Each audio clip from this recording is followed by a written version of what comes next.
अब स्पष्ट किया कि केवल पूरी गीता जी में 2 स्थानों पर 8वें अध्याय के 13वें श्लोक में और 17वें अध्याय के 23वें श्लोक में लिखा है मंत्रों के विषय जो साधना करनी है। अन्य जिसमें नहीं लिखा तो वो नहीं करना हमने, वो बिल्कुल गलत साधना है, वो शास्त्र विरुद्ध है। शास्त्र विरुद्ध साधना जो है मनमाना आचरण है, जो गीता जी के अध्याय नंबर 16 के श्लोक नंबर 23 में लिखा है कि वो शास्त्र विधि को त्याग कर जो मनमानी पूजा करते हैं। देखिएगा 16वें अध्याय का 23वां श्लोक, जो साधक, जो पुरुष, जो व्यक्ति शास्त्र विधि को त्याग कर अपनी इच्छा से मनमाना आचरण अर्थात पूजा करता है, वह न सिद्धि को प्राप्त होता है, न परम गति को और न सुख को ही। कति टोटली गलत। गीता जी में केवल एक ओम नाम का जाप और ये यज्ञों के विषय में 5 यज्ञ करनी है, केवल इतना ही वर्णन, और यही वेदों में है। इसके अतिरिक्त जो भी हम साधना या कोई मंत्र संत देते हैं वो शास्त्र विरुद्ध साधना होने से व्यर्थ है। ये हमारी पवित्र गीता जी बता रही है। पुराणों में जो भक्ति वे लिखा वो गलत है, वो शास्त्र अनुकूल नहीं है। हाँ, उसमें केवल एकाध स्थान पर लिखा है कि जो वेदों से मिलता है वो तो टिप्पणी ठीक है।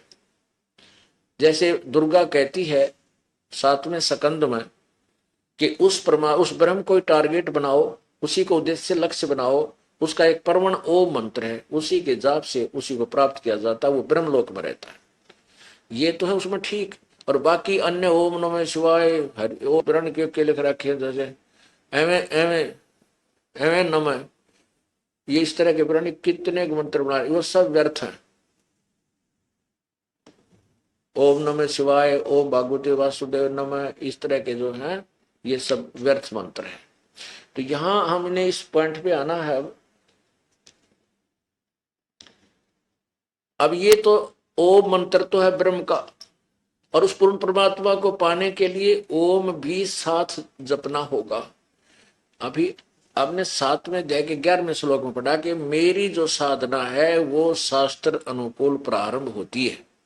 अब देखिए अध्याय नंबर 7 का और श्लोक नंबर 11, मैं ये भारत श्रेष्ठ, मैं बलवानों का बल, आसक्ति और कामनाओं से रहित बल का सामर्थ्य हूं, और सब भूतों सब प्राणियों में धर्म अनुकूल अर्थात शास्त्र के अनुकूल काम यानी कार्य हूं।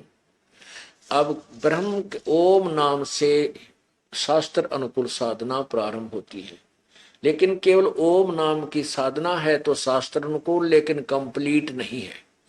इसलिए ओम नाम का जाप करके हम प्रभु प्राप्ति, पूर्ण मोक्ष प्राप्त नहीं कर सके, जन्म मरण के चक्कर में ही पड़े रहे, इसका इतना ही फल है।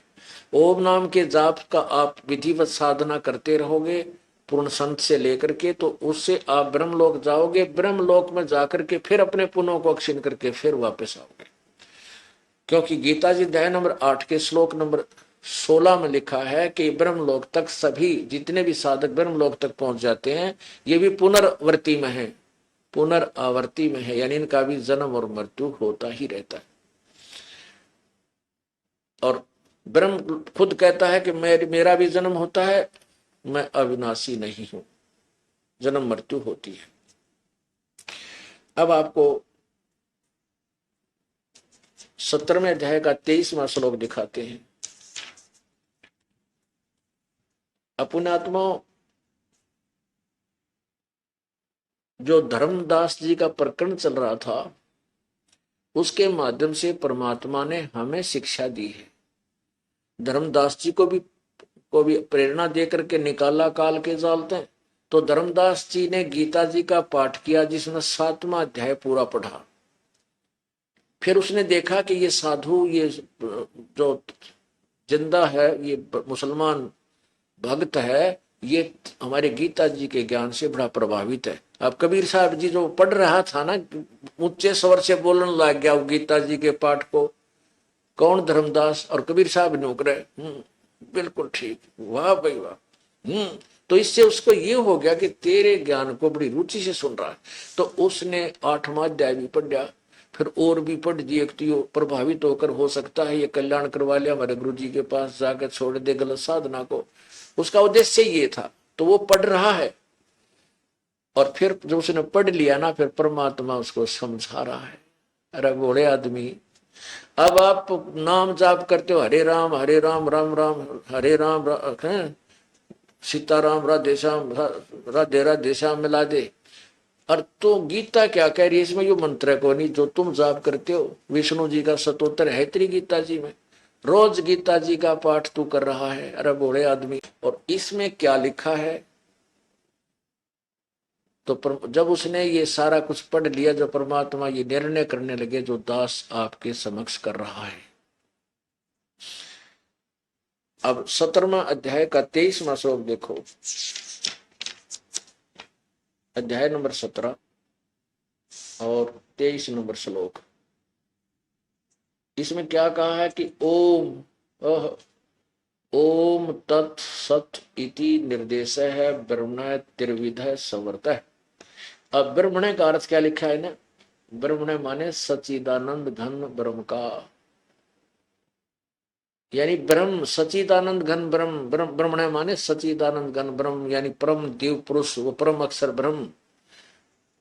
कहते हैं ओम तत् सत इति निर्देश है ब्रह्मण त्रिविध समर्थ, यानी परम अक्षर ब्रह्म का के स्मरण का ये ओम तत्सत, यही निर्देश है इस तीन मंत्र को के तीन विधि से जाप करने का। इस ओम तत्सत, ये ओम मंत्र तो है ब्रह्म का, ये तो क्लियर है, और तत् और सत ये सांकेतिक है, ये दास आपको देगा। क्योंकि तत्वदर्शी संत के लिए ऑप्शन छोड़ रखी है गीता जी में, चौथे अध्याय के 34वें श्लोक में, कि ये जो मैं ज्ञान गीता का बता रहा हूं, ये तो मैंने तुझे दिया बता, इसके आगे जो ज्ञान है वो परम पूर्ण परमात्मा को पाने का कोई तत्वदर्शी संत बताएगा, उससे पूछो, वो जानता है, और वो उस परमात्मा के मुख्य ज्ञान में लिखा हुआ, तत्व ज्ञान में लिखा हुआ। तो ये ओम मंत्र तो ब्रह्म का, और तत्व जो ये और मंत्र है जो दास देगा आपको, और अनुपदेशी को नहीं बताना है और ना ही बताया जाएगा।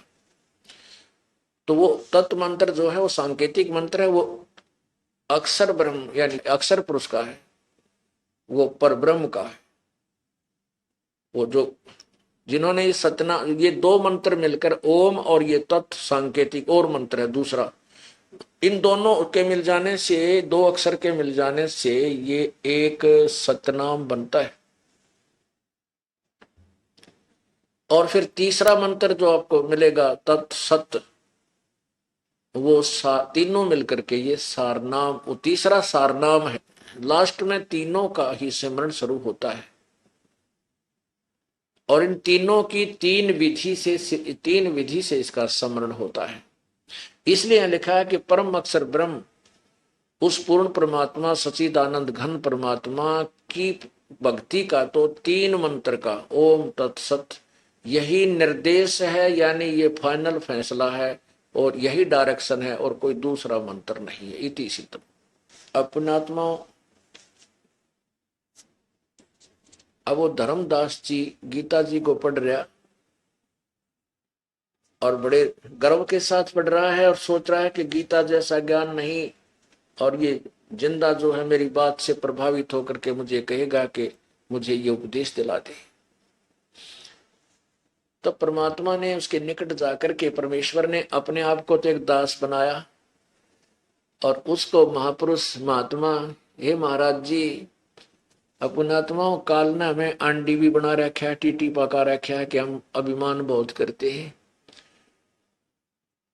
यदि परमात्मा पहले से ही उसके ज्ञान को काट छांट कर देता तो वो सुनता नहीं।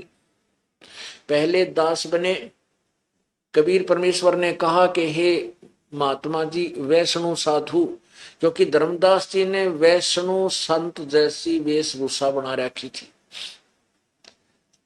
परमात्मा बोले, हे वैष्णु संत, आप कौन हो, कहां से आए हो? आपने बहुत ही अच्छा ज्ञान सुनाया है, तो मुझे भी कुछ मोक्ष मार्ग बता दो, मुझे भी कोई मोक्ष मार्ग बता दो। मैं बहुत भ्रम भटक लिया, मुझे कोई अच्छा जो हमारे संशय को समाप्त कर दे ऐसा संत नहीं मिला। तो धर्मदास जी समझ गए अगर मैं जो सोच रहा था वही बात बन गई, वही बात बन गई। ये तो बड़ा प्रभावित हो गया हमारे मंत्र से, हमारे गीता जी के ज्ञान से। तो कहने लगा कि सुन ले, मैं आपको बताता हूं। क्या बताते हैं? परमात्मा प्रश्न करते हैं, धर्मदास उत्तर देते हैं। परमात्मा फिर उसमें थोड़ा विवेचन भी करते हैं। फिर उसके आगे ये सत्संग चलेगा। ज्ञान सुना दे, विधि बता दे, हो मेरा कल्याण भक्त में अर्ज करूं। परमात्मा कहने लगे, ज्ञान सुना दे, विधि बता दे, हो मेरा कल्याण भक्त में अर्ज करूं। परमात्मा कहते हैं कि मुझे ज्ञान सुना दे और सुना दे, और मुझे परमात्मा पाने की विधि बता दे, ताकि मेरा कल्याण हो। धर्मदास यानी सेठ साधु, क्योंकि वैष्णव साधु रूप में वो विराजमान थे। अब धर्मदास जी को जो ज्ञान था वो बताने लगा। धर्मदास जब नो बोला, 68 तीर्थ नाऊंगा। धर्मदास जब नो बोला, 68 तीर्थ नाऊंगा। गीता जी का पाठ करत हूँ, इस विधि मुक्ति पाऊंगा। गीता जी का पाठ करत हूँ, इस विध मुक्ति पाऊंगा। राम कृष्ण के गुण गाऊंगा, मिला स्वर्ग में स्थान भक्त में अर्ज करूं। ज्ञान सुना दे, विधि बता दे, हो मेरा कल्याण भक्त में अर्ज करूं।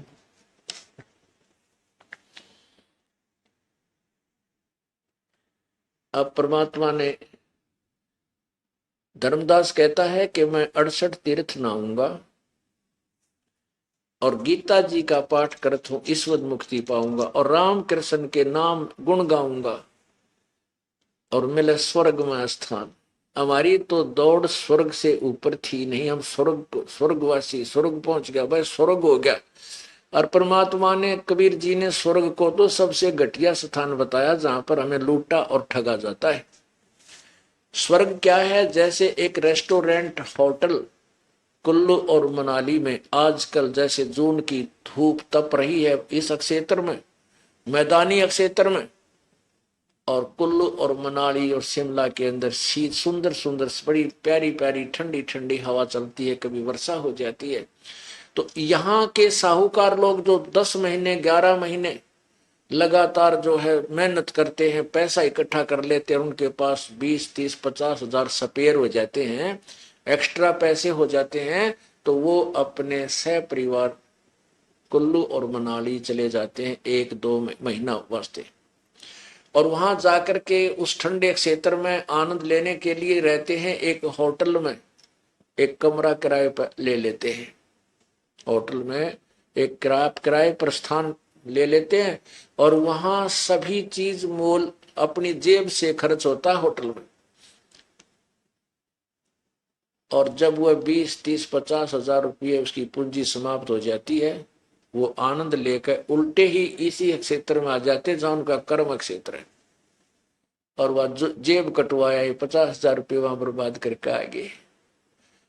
अब इसी प्रकार जो यहाँ पुण्यात्मा है, धर्म पुण्य करते हैं, उस धर्म पुण्य के आधार से वह स्वर्ग पहुंच जाते हैं।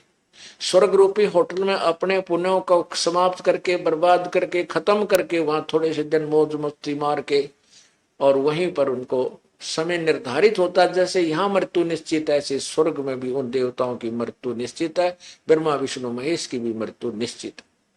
इसी प्रकार तुरंत वहां से मृत्यु होगी, सब सुविधा समाप्त होंगी, क्योंकि आपके पुण्य समाप्त हो गए, वो धन खत्म हो गया जो यहाँ सारे जीवन में इकट्ठा किया था, साधना अध्यात्म धन समाप्त हुआ। फिर नरक में जाओ पाप आधार पे, ऐसे। तो यहाँ धर्मदास कहता है, राम कृष्ण के गुण गाऊंगा, 68 तीर्थ नहाऊंगा, गीता जी का पाठ करूं मैं, इसलिए स्वर्ग में पहुंच जाऊंगा। इसी को ये मुक्ति कहते हैं। मुक्ति हुई है ये तो स्वर्ग में। तो इतना समझो जैसे हम पहले खेतों में काम करा करते, किसान के घर जन्म था, ऐसे जब ये अप्रैल के अंदर गेहूं काटा करते हाथों से, तो दोपहर के समय 1 घंटा रेस्ट मिलता था हमें। एक कीकर के नीचे, एक वृक्ष के नीचे अपना खाना खा लेते और आध घंटा उसमें लौट कर मस्ती मार लेते उस छाया में। फिर तुरंत उसी धूप में जाकर फिर कड़ाके की धूप में शाम तक काम करते। तो ये रेस्टोरेंट जो है ना स्वर्ग, तो एक कीकर की छां है 1 घंटे की। उसके बाद फिर 84 लाख के कोल्हू में कुत्ते गधे सुअर, और फिर यहाँ चक्कर धक्के खाओ, फिर ये कर्म करते रहो। और हमने स्वर्ग को तो ऐसा मान रखा था कि इसके बराबर कोई और जगह है कोई ना इस ब्रह्मांड में। परमात्मा कहते हैं हमारे सतलोक में चलो, जहां जाकर के तुम कभी मृत्यु को प्राप्त नहीं होगे। वहां कोई कष्ट नहीं, कोई दुख नहीं, कोई कार्य नहीं, निष्कर्म में आपको मोक्ष प्राप्त होगा। गीता जी में इसका भी प्रमाण है। अब क्या बताता है परमात्मा? बोले धर्मदास, यदि आप गीता जी का पाठ करते हो, क्या इससे मुक्ति हो जाएगी? अकौर होगी, क्यों नहीं, हमारे गुरुजी ने बताई है। परमात्मा बोले हाँ हो, मैं ये नहीं कहता नहीं होगी, मैं तो आपसे अपने शंका का समाधान करवा रहा हूं। और जब तक आप मेरी शंका का समाधान करोगे नहीं, तो मैं आपके ज्ञान को स्वीकार कैसे करूंगा? धर्मदास जी ने बोला हाँ पूछो पूछो। परमात्मा बोले कि एक किसान था, उस किसान को वृद्ध अवस्था में एक पुत्र की प्राप्ति हुई। और उसने सोचा कि तेरी उम्र वृद्ध होगी है और बेटा अभी बालक है, और कहीं तेरी मृत्यु हो जा और ये खेती के यानी खेती के कार्य को ना समझ सके, फसल उपजाने के तरीके को ना जान सके, कहीं ये बेचारा कंगाल ना हो जा और ये दुखी हुए। इसलिए उसने अपनी एक बही में, बही मीन एक कॉपी में, हाथ से अपना पूरा अनुभव लिख दिया कि क्रॉप जो है गेहूं की फसल को कौन से सीजन में बीजा जाता है, उसको पहले कैसे खेत संवारा जाता है, और कितना किलो गेहूं का बीज 1 एकड़ में डालना चाहिए, फिर किस समय में उसके उसके जो है ना उसमें फर्स्ट वाटरिंग, पहली सिंचाई करनी चाहिए, किस समय में खाद डालना चाहिए। वो परिपक्व हो जाएगी जब उसकी ऐसी स्थिति होगी, उसकी बाल को खोल कर देखना चाहिए, वो दाने सूख जाएंगे तब उसको काटना चाहिए, ऐसा कलर, यानी पूरा व्यवस्था लिख रखे। और उसने सारा अनुभव लिख करके अपने पुत्र से कहा बेटा मैं मर भी जाऊं, मेरी मृत्यु हो जाए, तो आप इस मेरे अनुभव को पढ़कर इसके अनुसार अपनी खेती करना, डेली पढ़ना बेटा, इसको अवश्य पढ़ना। तो पुत्र, पिताजी मर गया और पुत्र उस पिताजी के दिए हुए अनुभव को, लिखे हुए अनुभव को प्रतिदिन पाठ करता है, और करता है उसके विपरीत, खेती उसके अनुसार नहीं कर रहा है जैसे पिताजी का अनुभव था। तो क्या वो किसान का पुत्र गेहूं की फसल प्राप्त कर सकता है? गेहूं की फसल बोने का सीजन है नवंबर में, और बोवा उसने जेठ में है, और को बाव है न समारा, यानी और कुछ अडंगा बो दे उस गेहूं के स्थान पर, तो क्या वो धनी होगा? क्या फसल प्राप्त कर लेगा? धर्मदास बोला ना, ये कैसे उसका है, जिंदा तो अच्छी बात करे, वो तो जैसे उसके पिता ने लिखा है उसी को खूब अच्छी तरह पढ़ कर उसी की तरह हर एक उसी तरह काम करे, वो बच्चा सही है। तो नालायक बच्चा हुआ ना, जो गुरु के अपने पिता के अनुभव के अनुसार नहीं चल रहा। कहा हाँ बिल्कुल, उसके आदेश का पालन नहीं करा। कहा जी सही है। तो आप जो गीता जी को पढ़ रहे हो, इसमें कहीं लिखा 68 तीर्थ मनाऊंगा नहाने की? इसमें कहीं लिखा है कि रामकृष्ण के नाम का जाप करो? अब धर्मदास की तो चौदशी टूट गई।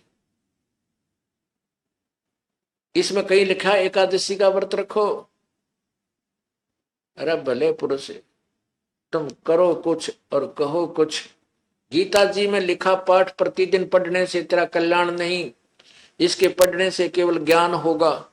कि हमने ये क्रिया करनी चाहिए नहीं करनी चाहिए, और तू इसको पढ़ रहा है कर रहा है, वो कबाड़ जो इसके विरुद्ध शास्त्र विरुद्ध है। तब आया पसीना भाई का को तेरा गजब हो, ये बात तो बाबा जी कांटे की कहे। फिर नो बोले जैसे इस तीर्थ के जल में, इस तीर्थ के जल में ना जाने कितने जीव जंतु हैं, और आप इसमें जो इस जोड़ में आप नहाका आए हो, स्नान किया है, और ऐसे ऐसे मसल मसल का नहा रहे थे, तो इसमें ना जाने कितने जीवों की हत्या कर दी तूने, ये सूक्ष्म जीव जो जल में घूम रहे थे। और वो जो लोटा भर का पानी का करमंडल साथ रखा हुआ था उसने, धर्मदास ने, उसके अंदर परमात्मा दिखाया कि देख तेरे इस लोटे में कितने जीव जंतु घूम रहे हैं, ये सारे इस तालाब में थे जो तू एक अमृत जल मान के लिया, इससे इसी से तनी गोबर लिपिया पानी मिलाकर माटी में स्वच्छ मान के, अरे इसमें ना जाने कितने जीव मार दिए, इतना रगड़ रगड़ के ना लग तो मोक्ष कैसे पाओगा, तंदा पाप का ढेर बना लिया।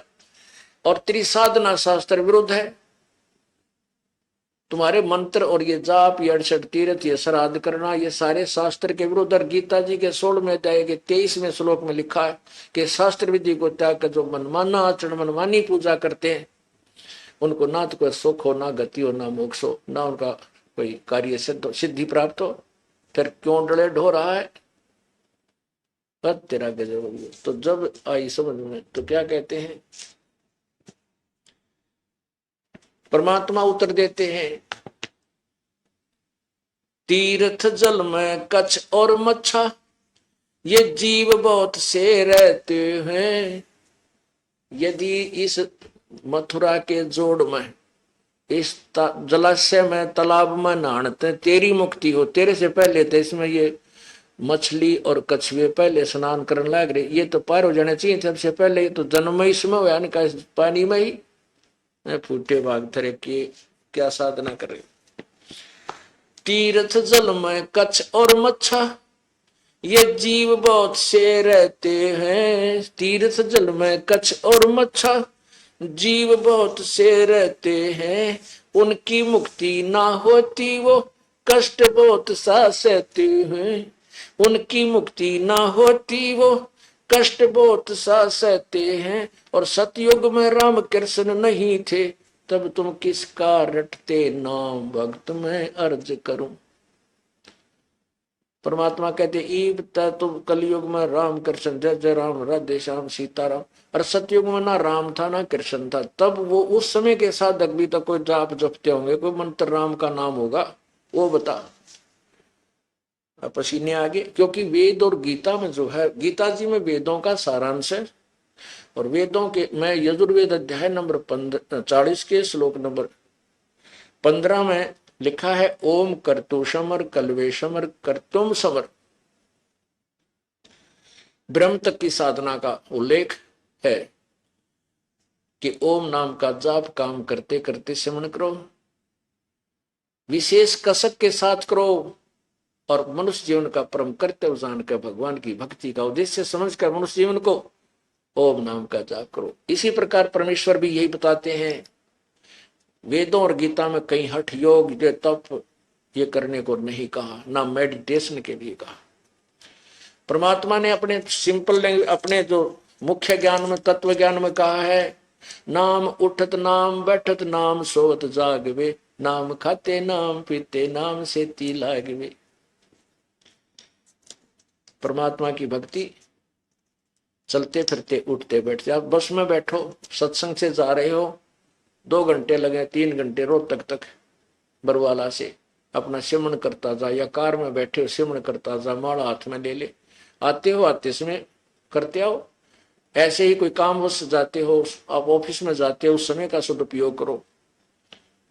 ऐसे कोई दुकान पर जाता है, ग्राहक आगे तो ठीक है, नहीं अपना बैठ कर माला जपन लाग जाए। और सत्कर मानना हमारा यह बात विश्वास ना होता है कि हम मंत्र जाप करते हैं इससे कुछ लाभ होगा। आप करके देखो, जे आपकी दुकान के ऊपर लाइन नहीं ला दे परमात्मा, हम तो नहीं देखे जा, ओ किस कित बढ़ गया, उस दुकान में गया, ये इधर आवेगा, नो नहीं अपना माला लेकर भक्ति करें जा, देख तेरे बाग का हंग है क्यों नहीं आवेगा। और ठीक रेट लगा, मिलावट मत कर, कुछ दिनों में ऐसी छाप बन जाएगी, आपका नाम रोशन होगा, भगवान साथ होगा। तो हम स्वयं बनना चाहते चतुर, और स्वयं बनना चाहते मिलावट झूठ कपट के साथ, सेठ कभी नहीं बन सकते, ये पल्ला गांठ लगा ले। परमात्मा बनाएगा तो अवश्य बनेंगे।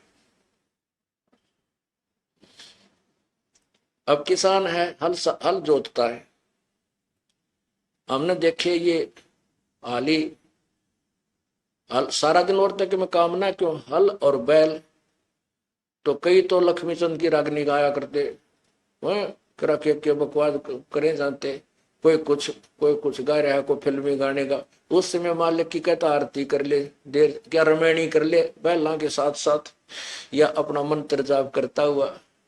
जो पहला मंत्र है सांस का नाम है, बहुत ही सुंदर ढंग से होता है, क्योंकि परमात्मा जैसे भी 7वें अध्याय के 3, 4, 5वें श्लोक में कहा है कि 2 प्रकार की प्रकृति है। ये हमारे शरीर की जो प्रकृति, ये भी हमारा सहयोग देगी भक्ति में। जैसे ये दास जूनियर इंजीनियर था और स्कूटर मोटरसाइकिल पर हमारा ज्यादा आना जाना होता था, क्यों फील्ड में जाना पड़ता था। तो जब ये दास सिमरन करता रहता था, श्वास का सिमरन जो मुझे प्राप्त था 3 मंत्रों का, और रोहतक के अंदर से उस समय केवल एक ये भिवानी स्टैंड के ऊपर बहुत भीड़ बन जाया करती जब ऑफिस से आता था, तो उसके अंदर से सिमरन करता निकलाता था। हाथ और पैर अपने आप ऑटोमेटिकली क्लच और गियर के ऊपर अपने आप चले जाते हैं, इतने बढ़िया ढंग से सेट हो जाते हैं, और अपने आप स्पीड कम, और ये प्रकृति करती रहती है और मन सिमरन में लगा रहता है। ऐसा बीता मेरे साथ कई बार। हमारा ऑफिस प्रेम नगर में था, शिला बाईपास के आसपास, और वहां से आना पड़ता था हिसार रोड बाईपास पे। हमारा बार भाई से एक कुटिया बना रखी थी, तो उस भिवानी स्टैंड के ऊपर से मैं आता था, सिमरन करता हुआ इतना लीन हो जाता था। जब अपनी गली में मुड़ता था ना, जब याद आता था, घर वाले नो कह देते ना जी आज ये कि मैं दाल खत्म हो गई है, चीनी को नहीं, या लाइयो लिखवा देते थे। वहां जब मुड़ लेता था, जब याद आती थी रे कुछ सामान भी लेना था, तो वहां से 2 किलोमीटर फिर वापस जाता था लेने के लिए। इतना याद नहीं रहती थी उस भीड़ में कब निकला उस बाजार के माँ के। तो ऐसे नाम जैसे हाड़ी बीज धुन, और पंथी से बतलावे, वह में खंड पड़े नहीं, ऐसे ध्यान लगावे। तो पुण्यात्मा हमारी प्रकृति ऐसी सेट हो जाएंगी, हाथों की जो हम करते हैं, हाली खेत में हल बावे, अपने आप बीज छूटता, उसके हाथ की प्रैक्टिस हो जाती है, और बातें करता रहता दूसरे साथी से। रास्ते में कोई यात्री बात करता, कार्य पूछता, उसको बातें भी बता रहा है उसको, लेकिन अपने हल को नहीं रोकता, क्योंकि उसने उस दिन बीज बीजना अवश्य होता है, और हाथ से अपने आप उसके अनुकूल बीज छूटता रहता है। तो क्या बताते हैं, तीर्थ जल में कच्छ और मच्छा, ये जीव बहुत से रहते हैं, उनकी मुक्ति ना होती, वो कष्ट बहुत सा सहते हैं। सतयुग में राम कृष्ण नहीं थे, फिर तब किसका धरते ध्यान, भक्त में अर्ज करूं। अब जब यहां फेल हो गया ना, फिर नई और बताई। एकादशी का व्रत करत हूं, जीव हिंसा कोई करता ना। धर्मदास बोला एकादशी का व्रत करत हूं, जीव हिंसा कोई करता ना। शिवलिंग पूजा गुरु की सेवा, किए बिना भी सरता ना। शिवलिंग पूजा गुरु की सेवा, किए बिना भी सरता ना। शालिग्राम की पूजा करूं मैं, दिन में सुबह और शाम, भक्त में अर्ज करूं। अब फिर के पैतरा मारा धर्मदास ने कि मैं एकादशी का व्रत करता हूं, क्योंकि पवित्र हिंदू समाज में एकादशी ये व्रत की निरी महिमा गा रखी। तो उसको कति पवित्र मान के कि देखूंगा यू के कहेगा जिंदा महात्मा, क्यों मेरा एकादशी का व्रत करया करूं ग्यास का, और हम कोई जीव हिंसा नहीं करते। ये थोड़ा थोड़ा दुख मानने लायक गया सच्चाई का, क्योंकि ब्राह्मण जैसे सामने वो मुसलमान संत फकीर बैठा था और धर्मदास जी मान रहा था कि मुसलमान तो मांस खाते हैं, जीव हिंसा करते हैं, वो जो ना बकरे काटते हैं, बकरीद बनाते हैं, इसलिए थोड़ी सी वो टोंट भी कस गया कि हम जीव हिंसा नहीं करते, हम जीव हिंसा नहीं करते, कभी भी जीव हिंसा करते उनको पाप लगता है, वो मोक्ष कभी प्राप्त नहीं कर सकते, धर्मदास ने बोला। और फिर कहता शिवलिंग पूजा गुरु की सेवा, शिव का लिंग ये पत्थर ये भी पूजते हम, और गुरु जी की सेवा बिना हमारा काम नहीं चलता, यह आध्यात्मिक मार्ग है। और शाल्यक नाम की पूजा भी करता हूँ, जैसे विष्णु जी की मूर्ति की पूजा करता हूँ सुबह शाम। अब परमात्मा बोले भाई वक्त वर्त करे से मुक्ति हो, तो अकाल पड़े क्यों मरते हैं। परमात्मा कहते हैं धर्मदास एक बार अकाल पड़ा था, सूखा पड़ गया, और उसमें इतना बुरा हाल होकर के प्राणी मरे, किसी को कुछ आहार प्राप्त नहीं हुआ, पत्ते भी तोड़ कर खा लिए, बोधी बाढ़ थी कूट कूट कर वो भी खा ली, और 15-15 20-20 दिन 1-1 महीना कति निराहार रह करके प्राण त्यागे। उसमें सारे व्रत हो गए, मंगल का भी, सोमवार का भी, आठम का भी, छठ का भी, सातम का भी, त्रि एकादशी का भी। तो वो मर क्यों गए, वो तो पार होने चाहिए। जब इतने सारे व्रत हो गए उनके तो इकट्ठे, व्रत करे से मुक्ति हो, तो अकाल पड़े क्यों मरते हैं। शिवलिंग पूजा या शाल्यक सेवा अनजाने में करते हैं। शिवलिंग पूजा और या शाल्यक सेवा अनजाने में करते हैं। चेतन होकर भूल रहे हुए पत्थर से नफराम भक्त में अर्ज करूं। कहते हैं बोले आदमी यदि व्रत करे तो मुक्ति हो, ये तो आप समझ गए। और शिवलिंग पूजा, ये पत्थर की पूजा, शाल्य की पूजा कति अनजानपने में बिना ज्ञान के करते हैं। क्या ये पत्थर तुम्हें लाभ देगा। पुण्यात्मा जैसे एक सेब की मूर्ति है, सेब के फल की मूर्ति यानी पत्थर या प्लास्टिक की, आम की हो, और वो मूर्ति बुरी नहीं, लेकिन वह मूर्ति आम का काम नहीं, आम का चित्र, आम की मूर्ति आम का काम नहीं कर सकती, आम के गुणों से युक्त नहीं। वो चित्र केवल उसकी जानकारी देता है, चित्र होना आवश्यक है। अब जैसे हम बच्चे को पढ़ाते हैं कि आ का आम, चित्र नहीं होगा तो आम न समझे, या तो ओरिजिनल वस्तु हो कि ये है आम। जैसे हम बताएं कि ये पेन, तो चित्र इसका अवश्य होना चाहिए, या तो ये स्वयं हो या चित्र हो, तभी समझेंगे। तो चित्र भगवानों के होना आवश्यक है, लेकिन उस चित्र पर आधारित हो जाना ये मूर्खता है। जैसे आम का चित्र है, आम के चित्र को देख करके उसका इतना अच्छा स्वरूप होता है कि उसको खाने को दिल करता है, उसको प्राप्त करने की चेष्टा होती है, कहीं आम मिल जावे खाऊं। तो उस चित्र के ऊपर आसक्त हो जाना, जैसे आम के फल का चित्र है, और वो उससे पता चलता है कि आम मीठा है, जो फलों का राजा है, तो इसके गुण गाएं जा, और उस आम के चित्र पर माथा टेके जा, उसकी आरती करें जा, उसके धूप दीप करता रहे। क्या वो आम प्राप्त हो जाएगा? नहीं। वो चित्र में जो आम है उसको ओरिजिनल को पता कर, वो कैसे विधि है, उसकी विधि न्यारी है उस चित्र वाले आम को प्राप्त करने की। उसकी विधि है कि पहले मजदूरी कर, फिर जेब में पैसे लेकर बाजार में जा और आम पुकार और लेकर फिर खा। ये पत्थर जो शिवलिंग तू लिए फिरता है, जो तू भगवान शालिग्राम विष्णु जी की मूर्ति ले रहा है, इस मूर्ति से, ये मूर्ति भगवान की है, ये भगवान नहीं है। ये मूर्ति सेब की है, ये सेब नहीं है मूर्ति। ये मूर्ति वाला जो चित्र तो लिए फिरता, भगवान विष्णु की मूर्ति चांदी की बना रखी है, चाहे पत्थर की ले रहा है, ये भगवान विष्णु नहीं है, ये उसकी केवल मूर्ति है। आप उस भगवान को प्राप्त कर, उस सेब को प्राप्त कर, उसकी विधि न्यारी है, उसकी मजदूरी कर पहले, उस मजदूरी से फिर वहां पहुंच। जैसे नाम के सिमरन साधना या मजदूरी है, इससे वो भगवान तुझे लाभ देगा। अब व्रत करने का गीता जी मना किया है, देखिएगा 6 अध्याय का 16वां श्लोक। ये गीता ज्ञान कहता है, दाता कहता है अर्जुन, यह योग, ये देखिए श्रीमद् भगवत गीता छठे अध्याय का 16वां श्लोक, ये छठा अध्याय और ये 16वां श्लोक। अर्जुन, यह योग, योग माने साधना, भक्ति, न तो बहुत खाने वाले का और न बिल्कुल न खाने वाले का, यानी व्रत रखने वाले का। न तो बहुत खाने वाले का दड़ी पक्का खा ले और फिर तोड़े जांगड़ाई आए जमाई, वो कैसे भक्ति करेगा? अल्पाहार करे, यानी खाने योग्य खावे, घना नहीं खा। और बिल्कुल ना खाने वाले का, जो बिल्कुल नहीं खाता, वो व्रत रखता है। और न बहुत सहन करने वाले का, यानी सोने वाले का, और न सदा जागने वाले का ही सिद्ध होता है।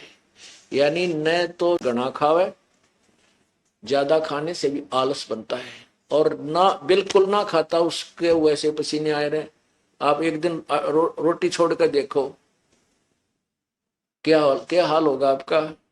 रोटियां याद रहेंगी, भगवान याद ना रहता। हमने खूब देख रखा, मंगलवार का व्रत रखा करता है, दास हनुमान पुजारी था, 25 वर्ष रखा है। और फिर बचपन से शुरू कर दिया था, चौथी कक्षा से। बालक थे, बचपन में भूख वैसे ही नहीं मुश्किल से सहन होती है, तो 12 बजे पाछे बताई थी, 12 बजे के बाद खाना खा सकते हो। तो 12 बजने मुश्किल हो जाते, वो नो देखे जाते 12 कब से बजे होंगे, सूर्य इधर आ ले, जब घड़ी गाड़ी भी ना थी सी। तो वो रोटी याद रहा करती, हनुमान ना याद रहा करता। हनुमान जी ने सांझ ने याद आया करता, जो वो उसका 40 का टाइम हुआ करता, या प्रसाद बांटा करते 100 रुपये की बूंदी, और उस समय कल्याण समझते थे। तरह के भाई, जिन हर जैसा सुमरिया, ताको तैसा लाभ, ओसा प्यास न भाग ही जब लग दसे निआब। अब क्या कहते हैं परमात्मा के, जिन्होंने जैसा भी प्रभु की साधना की, उनको उतना ही लाभ मिलेगा। तो जैसे ओस के चाटने से प्यास नहीं बुझ सकती, प्यास बुझेगी जब 1-2 गिलास गट गट पी जावांगे। तो जैसे हम 100 रुपये का प्रसाद बांट के चौड़े हुए फिरा करते, के बाद बहुत बड़ा पुण्य कर दिया। परमात्मा कहते ये तो तुम ओस चाट रहे थे, ओस चाटा करते, और अब आप यहाँ भक्ति कर रहे हो, दान कर रहे हो दोनों हाथों से, और आपको देखियो कि ये शास्त्र अनुकूल साधना, इससे आपको प्रतिफल जबरदस्त मिलेगा। ये आप गिलास के गिलास पी रहे हो, इससे आपकी तृप्ति होगी, आपकी भक्ति प्रफुल्लित होगी, इससे अधिक लाभ होगा। जिन हर जैसा सुमरिया, ताको तैसा लाभ, यानी जो जितना धर्म पुण्य साधना करेगा, उतना ही उसके गुड अकाउंट में उतना लाभ मिलेगा। ज्यादा करेगा उसको ज्यादा मिलेगा। ओस चाटन से प्यास नहीं बुझे, वो तो गिलास के गिलास पीने से ही प्यास बुझेगी, पानी की, पानी पीने से। अब फिर धर्मदास जी ने एक दूसरा पैंतरा ये मारा था कि हम जीव हिंसा नहीं करते। परमात्मा कहते हैं कि तुम चेतन होकर भूल रहे हो, पत्थर पर भी निफरामा निश्चिंत। तुम खुद बोलता है, चलता है, फिरता है, और तेरा भगवान ने तू ठाए फिराई, बोलता ना, सुनता ना, या मूर्ति जैसे सारा दिन इसका आरती करेगा, यूं बैठे आंख पाड़े बैठा रहता है। तो ये मूर्ति है ओनली, ये भगवान नहीं है। और फिर क्या बताता है परमात्मा, कहते हैं भाई तीर्थ बाट चले जो प्राणी, वो जीव बहुत से मारे है। तीर्थ बाट चले जो प्राणी, वो जीव बहुत से मारे है। जल में सूक्ष्म जीव बहुत है, स्नान करत संहार है। जल में सूक्ष्म जीव बहुत है, स्नान करत श्रृंगार है। चौका देव और हवन करो उसमें होवे, हिंसा बे उन्मान भक्त में अर्ज करूं। अब परमात्मा बताते हैं कि वे देख, आप कह रहे हैं ना हम जीव हिंसा नहीं करते, कहां से चल के आया है धर्मदास, कहां से आया चल कर आए हो महात्मा जी। परमात्मा कहते हैं उस जीव को तो महाराज जी कहे हैं, और स्वयं एक दास बन पर बैठे, अपनी आत्मा को काल के जाल से निकालने के लिए कैसे छल छिद्र प्रभु ने करने पड़े कि न्यू बिना यू सुने नहीं मेरी एक भी। और जय मैं अपने सीधा चोट ठोक दूंगा, इस पर उठ कर भाग लेगा, सुनेगा नहीं। और दास बनकर न्यू नाराज ना हो, मैं तो वैसे प्रसंग अपने संग का समाधान कर रहा हूं, तब वो सुनेगा कुछ देर, नहीं तो पहले उठ के चल देता ठाकर जोड़े ने, नहीं सुनता भगवान की एक भी वाणी और काल के जाल में रह जाता। परमात्मा ने पूछा आप कहां से आए हो, आपका शुभ नाम क्या है। धर्मदास जी ने कहा कि मैं बांधवगढ़ का रहने वाला सेठ हूं, धर्मदास मेरा नाम है और वैष्णव धर्म मैंने अपना रखा है, और वहां से बांधवगढ़ से यहाँ तक मैं पैदल चल के आया हूँ यात्रा पे। यानी पैदल चलने को और अच्छा मानते थे, श्रद्धा से गया है। परमात्मा बोले कितनी दूर है आपका बांधवगढ़ यहाँ इस मथुरा यानी वृंदावन से। उसने कहा कि 600 700 750 किलोमीटर यानी 200 250 के करीब जो है, 250 मील 300 मील जैसा, यानी 250 कुल मिला करके 700 800 किलोमीटर पड़ता है। तो कहने वहां से तू पैदल चल के आया है। कहा वहां से मैं पैदल चल के आऊं। तो एक रास्ते में कितने कीड़े मकोड़े जीव जंतु तूने कितने आपके पैरों के नीचे मरे, गिनती हुई आपने? आपने कितनी जीव हिंसा करती इस जोड़ बनाने के लिए आए हो तालाब में, और इस तालाब में नहा रहे थे, इसमें देख कितने जीव मार दिए, ये तेरे लोटे में देख कितने घूमन लाग रहे।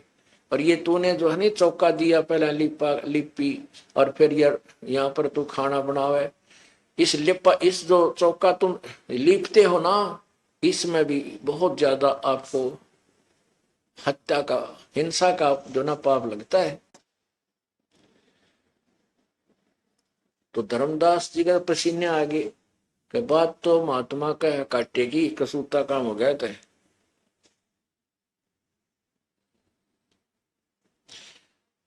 और कहते तुम हवन करते हो ना लकड़ियां डाल के, लकड़ी डाल ली उसका मैं फिर स्वाहा स्वाहा, इसमें भी बहुत जीव मरते हैं भाई। अब खाना बनाओ उसमें भी जीव हिंसा होती है, खाना खाओ उसमें भी जीव हिंसा होती है। आप घूमने फिरने जाते हो, फ्रेश होने जाते हो, पेशाब करते हो, उसमें जीव हिंसा होती है।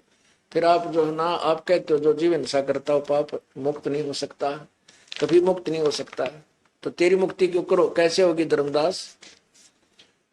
अब पसीने आगे धर्मदास जी का। तो पुण्यात्मा ये एक तत्व ज्ञान से आपको समझ में आओगी, आपको भी चिंता होगी भाई रोटी तो हम भी बनावा, हाँ पोचा भी मारते हैं रोज, फिनाइल भी मारते हैं, तो ये तो हमें भी पाप हो जाएगा, फिर हमारा मोक्ष कैसे होगा।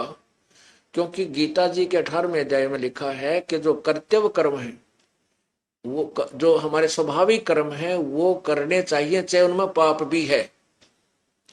जैसे चारों वर्णों का जो ना विवरण दिया है कि ब्राह्मण यानी गुरु लोग हवन आदि करते हैं, अपना जो भी क्रिया करते हैं वो, और ब्राह्मण शुद्ध क्षत्रिय वैश्य और शूद्र, ये जो जिनके जो कर्म है इसके अंदर जो हिंसा होती है, जैसे किसान है हल बाता है खेत संवारता है, तो हमने देखा उसमें इतने जीव जंतु उस मिट्टी हल्के से एक ही अलाई में, एक अलाई 15-20 फुट चौड़ी होता था और पूरे 1 एकड़ में घुमा के लाया करते बैल के एक खूड को।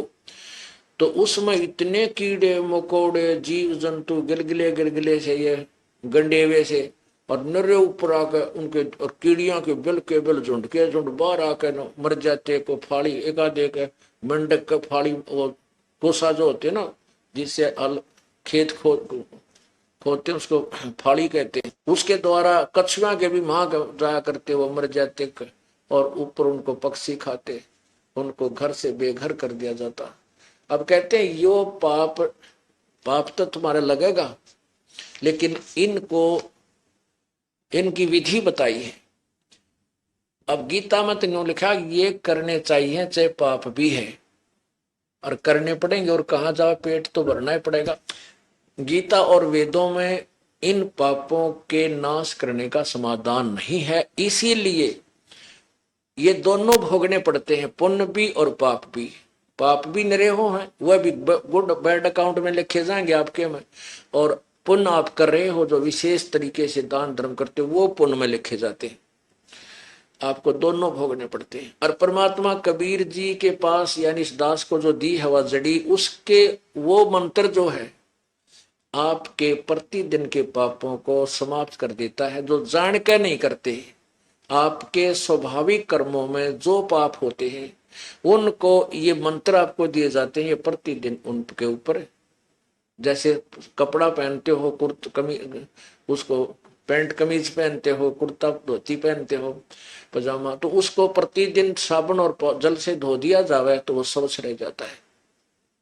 ऐसे ही इन महापुरुषों की छुरी इसलिए शास्त्र विरुद्ध थी कि इनको कंप्लीट नॉलेज नहीं था, इनको पूर्ण ज्ञान नहीं था। जैसे भाई परमात्मा पाप काट ही नहीं सकता, इन परमात्मा तक का बेरा नहीं था, ये ब्रह्म को भगवान मान रेस की साधना करते थे। इससे दोनों ही भोगने पड़ते हैं, पुण्य और पाप। जैसे कर्म करेगा, ये सिद्धांत है ब्रह्म तक का कि वो दोनों भोगने होंगे, वैसे ही कर्म भोगने होंगे। पूर्ण परमात्मा का विधान है कि जब ही सतनाम हृदय धरो, भयो पाप को नासे, जैसे चिंगारी अग्नि की भाई पड़े पुराने घासे। 1000 क्विंटल घास पड़ा हो, सूखा फूस पाती है, और उसमें एक माचिस की सीख जलती हुई लगा दे और उसको सारे को फूक कर ढेर को और छोटा सा कर देगी, और फिर हवा चलेगी, उसमें इधर उधर फेंक फेंक और सब साफ हो जाएगा। तो ये विधि परमात्मा के पास ही है, पूर्ण ब्रह्म के पास वो शक्ति है, कबीर जी के पास, परम अक्षर ब्रह्म के पास। और वो उस ओम तत्सत इस 3 मंत्र के जाप से, जिसमें सतनाम भी है, प्रथम सतनाम से प्रारंभ हो जाएगा पाप कटना। तो उस सतनाम से ये प्रतिदिन के हो रहे स्वाभाविक कर्मों में, हमारे चारों वर्णों के कर्मों में जो पाप हैं वो प्रतिदिन कट जाते, समाप्त हो जाते हैं। जानबूझ के करोगे, क्योंकि भगत जानबूझ के कर नहीं सकता, उसको इतना ज्ञान भी दे दिया जाता है। अब जैसे पूर्ण संत के बिना कोई भी अधिकारी उपदेश देने का नहीं है। इस पृथ्वी पर आज के दिन कोई पूर्ण संत नहीं है इस दास के अतिरिक्त। ये अभिमान ना समझो, ये यथार्थ बात समझना। दास को अभिमान नहीं करता, इस दास के अतिरिक्त कोई अधिकारी नहीं है। बाकी सब दुनिया को भ्रमित कर रहे हैं, झूठे लाइसेंस बना रहे हैं। अब जैसे कोई व्यक्ति सड़क पर जा रहा है, उससे दुर्घटना हो जाती है, मोटर कार चला रहा है या मोटरसाइकिल चला रहा है, तो उसका सबसे पहले आकर के पुलिस वाले लाइसेंस पूछेंगे कि तेरे पास ड्राइविंग लाइसेंस है। अगर लाइसेंस है तो वो बच गया, क्योंकि ये मालूम है, उस लाइसेंस का स्पष्टीकरण है कि ये अनजान ड्राइवर नहीं है, ये ट्रेंड आदमी है, और जान के एक्सीडेंट ये कर नहीं सकता, कि मृत्यु स्वयं की भी हो सकती है। तो ये कोई इत्तेफाक हुआ है, हादसा है, तो वो बरी हो जाता है। और उसके पास लाइसेंस ना पावे और पावे तो डुप्लीकेट किसी अनधिकारी का बनाया हुआ, तो सीधा जेल में जावे। तो इस प्रकार जैसे आप प्रतिदिन जो कर्म कर रहे हो, ये जानकर नहीं करते, ये होंगे अनजानपने में, लेकिन इनका भी दंड आपको भोगना पड़ेगा, क्योंकि आपके पास वो लाइसेंस नहीं है, आपके पास पूर्ण संत से प्राप्त वो मंत्र प्राप्त नहीं है। और जिनको मंत्र प्राप्त है, कोई गुरु बना रखा है, वो अनधिकारी से डुप्लीकेट लाइसेंस लिए फिरते हो, तुम सीधे जेल में, यानी सजा होगी, तुम्हें पाप लगेंगे। बोलो सतगुरु जी। पुण्यात्माओं, ये 5 दिवसीय सत्संग परमेश्वर पूर्ण ब्रह्म परम अक्षर ब्रह्म कबीर देव जी के सतलोक से इस काल के लोक में आगमन की खुशी में मनाया जाता है। उसी के उपलक्ष्य में ये सत्संग, ये समागम चल रहा है। उसी परमेश्वर पूर्ण ब्रह्म कबीर परमेश्वर की महिमा से आपको परिचित कराया जा रहा है।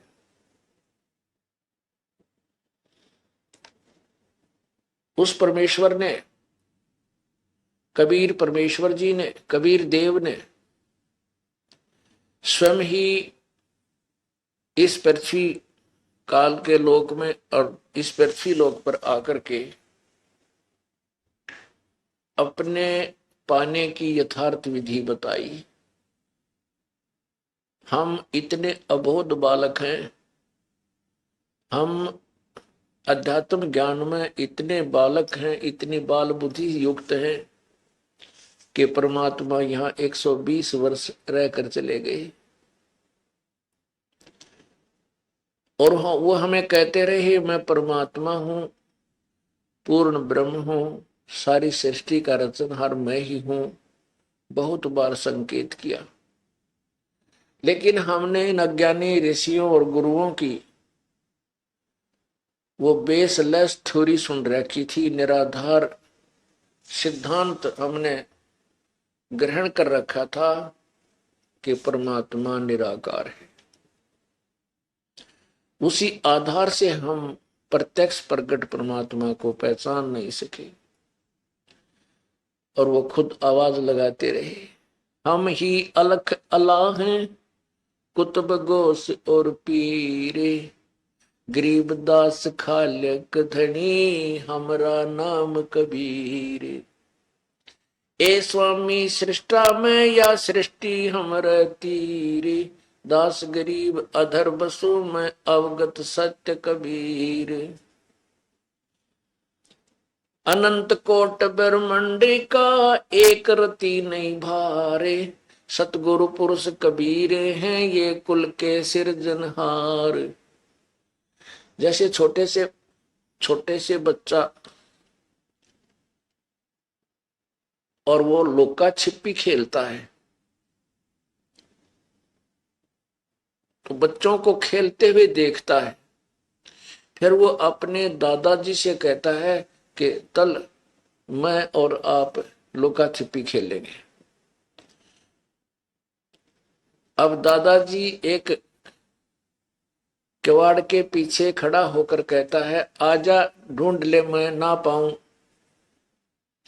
और वो बच्चा उस दादाजी के पास से निकल जाता है, ऐसे ऐसे करता हुआ, वो खड़ा है बिल्कुल, आवाज भी लगा रहा है ना पाऊं, वो इधर उधर देखता हुआ पता नहीं कहाँ निकल जाता है।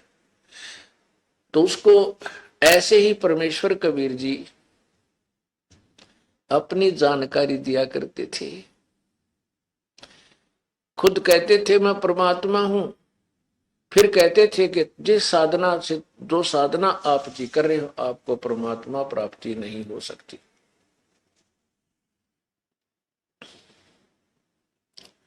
जैसा कि प्रसंग चल रहा था आज सुबह के सत्संग में, धर्मदास जी एक बहुत ही अच्छी श्रद्धालु भक्त थे। श्री राम, श्री कृष्ण, भगवान विष्णु अर्थात तथा श्री शिव जी के ऊपर पूर्ण रूप से आसक्त थे, और यही लोकवेद के आधार पर, लोकवेद माने दंत कथा, सुने सुनाया ज्ञान जो किसी शास्त्र में प्रमाण ना हो, उसको लोकवेद कहते हैं। अक्षेत्रीय ज्ञान परमेश्वर जी खुद एक संत भगत की भूमिका करते हैं, स्वयं ही वो तत्वदर्शी संत जगत गुरु होते हैं, और स्वयं ही वो पूर्ण परमात्मा होते हैं। पूर्ण परमात्मा तो होते ही हैं ही वो। तो क्या बताते हैं, पीछे लग गया जाऊं था मैं लोक वेद के साथ,